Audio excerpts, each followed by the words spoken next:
We're back here on the Yaffee program. You know who I am by now. I mean, of course you do. You know how this show works. I am Alabama's voice of reason, Huntsville's conservative conscience. Glad you've joined the show today. And if you miss any of it live, the podcast will be up on the website, WVNN.com, or anywhere podcasts are available. All right, let's get to the headlines. Once again, we have those Alabama bullet points. Alabama bullet points. Today's headlines from around the Yellowhammer State. Sponsored by Larry's Pistol and Pawn. Number 4 today, the Alabama General Fund Chairman reports strong footing as federal uncertainty over future budgets looms. So the chairman of the Alabama's General Fund Budget Committees, which includes Rex Reynolds, State Senator Greg Albritton, and more, reported to the Business Council of Alabama that the state remains in a strong financial position. Now, this is supported by robust January revenue receipts of $53 million, which exceeded expectations by over 4%, along with resilient sources such as simplified seller's use tax and insurance premium taxes. Now, they highlighted improved fiscal discipline, including avoiding over-reliance on one-time funds like the $1 billion they got in the American Rescue Plan Act money. So that's good. I mean, getting tax revenue, the economy's growing in Alabama, and that helps.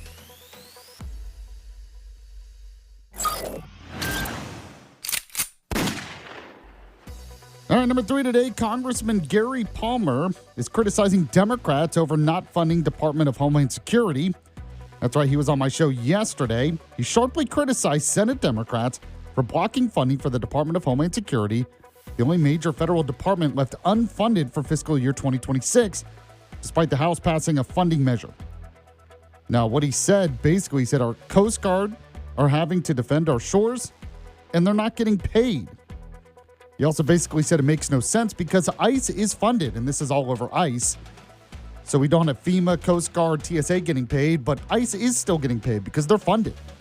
So the strategy is a poor one, according to Gary Palmer. We'll see what happens here. I'm not sure. He also, by the way, said this is part of their anti-law enforcement mentality. He says it's like they want to defund police, so now they want to defund ICE and everything else. And he's right.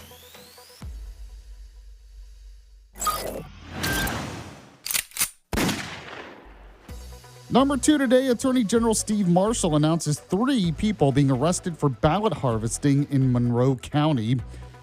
So Steve Marshall is also running for the U.S. Senate. He talked about the arrest of 3 Monroe County residents on charges related to alleged ballot harvesting and unlawful use of absentee ballots. This was during the August 26, 2025 Frisco City municipal elections. Now, the 3 women face a combined total of 17 counts of ballot harvesting and 20 counts of unlawful use of absentee ballots, with the indictment alleging that each falsified absentee ballot applications or verification documents and harvested ballots from multiple individuals. Now, the case is being handled by the Attorney General's Special Prosecutions Division. Ballot harvesting in this state is classified as a Class A misdemeanor, punishable by up to 1 year in jail. Yeah, voter fraud actually does happen.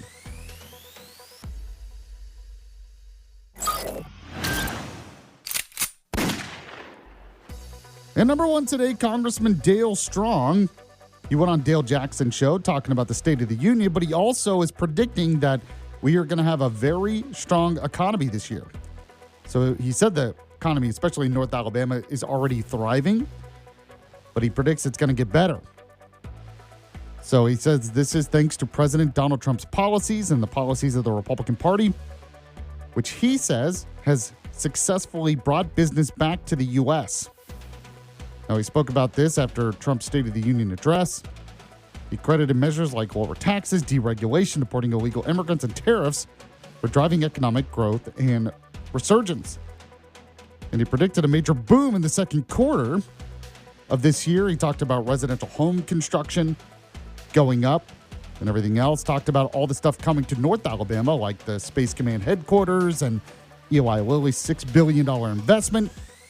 So especially for his district, I do think the economy is going to boom. I think the economy's doing a lot better. I've been talking to a lot of people. Originally, you remember, a lot of people thought we were headed toward a recession, but it seems like maybe this year the opposite's going to happen.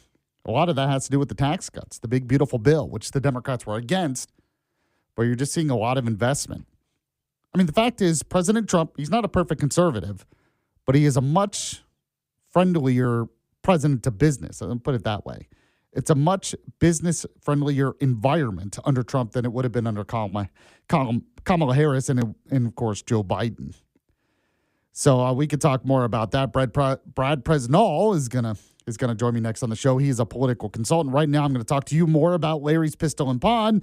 There's one location in Madison off Greenbrier Exit 3 by the Big Rusty Water Tower. Another in Huntsville off North Memorial Parkway.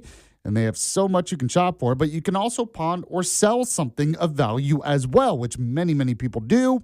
And it's just a great experience if you go there to do that or if you go there to shop. They have good selection when it comes to jewelry as well. I always tell you about that. Maybe you got an anniversary coming up, a birthday coming up. You want to get your wife something really, really nice. Step it up this year. Maybe you're just trying to get out of the doghouse. Who knows? They can help you out at Larry's Pistol and Pawn. You can put jewelry on layaway. They have financing options and so many different just options to choose from. Or maybe you want to get something for your husband. They have men's jewelry. They also have watches and much, much more at Larry's Pistol and Pawn. So why don't you go to the website, pistolandpawn.com. You can see the latest sales ad right there on the website. And when you do, let them know Yaffee was the one who sent you.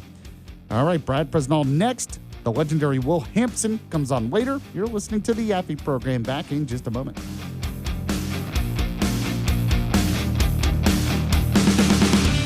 Yaffee program. When you really need care, you need 24/7 access to a care team, not a maze of paperwork from a third party. Every day, America's hospitals and health systems show up for you. Navigating healthcare can feel overwhelming, but you can count on real doctors, real nurses, real people, providing quality, around-the-clock care when you need it most. They're in your corner, in communities across America. Your neighbors, your lifelines, right beside you, holding your hand and helping find answers. That's what putting patients first actually means. Learn more at strengthenhealthcare.org. Brought to you by the Coalition to Strengthen America's Healthcare. What would you do if your online store converted 36% more shoppers? You could take 36% more vacation. Another pina colada? Yes, please. Open a new retail location with 36% more square feet. Fantastic. Hire 36% more help. You're hired and you're hired. Shopify has the world's best converting checkout, up to 36% better than other e-commerce platforms. What you do with those extra sales is up to you. Switch to Shopify today at shopify.com/listen and get a $1 trial. Shopify.com/listen. Hi, I'm Joe Saul-Sehy, host of the Stacking Benjamins podcast. Every week, we talk personal finance trends. I think it's tough finding like a stock certificate from 1987 in Grandpa's drawer. Wait until you need the Face ID to unlock Cash App. It's so sad what money does to people. It happens. That's why you don't tell anybody what you got. That guy had the brilliant idea. I don't want my relatives to know how much money I have. So every time I go to Thanksgiving, I ask them if I can borrow more. Stealth wealth. Stacking Benjamins. Follow and listen on your favorite platform. Dan Bongino returns. It's real. You better produce something fast. And he's not holding back. Dan, that's backwards. No, I'm telling you the truth. Hard truths and a bold perspective no one else can offer. You may not hear this anywhere else. I'm always under the assumption that you're being played, we're being played. Man, this show continues to expand its footprint, and I love you guys for it. It's the comeback everyone's been waiting for. If there was ever a time, it is this one. The Dan Bongino Show. Follow and listen on your favorite platform.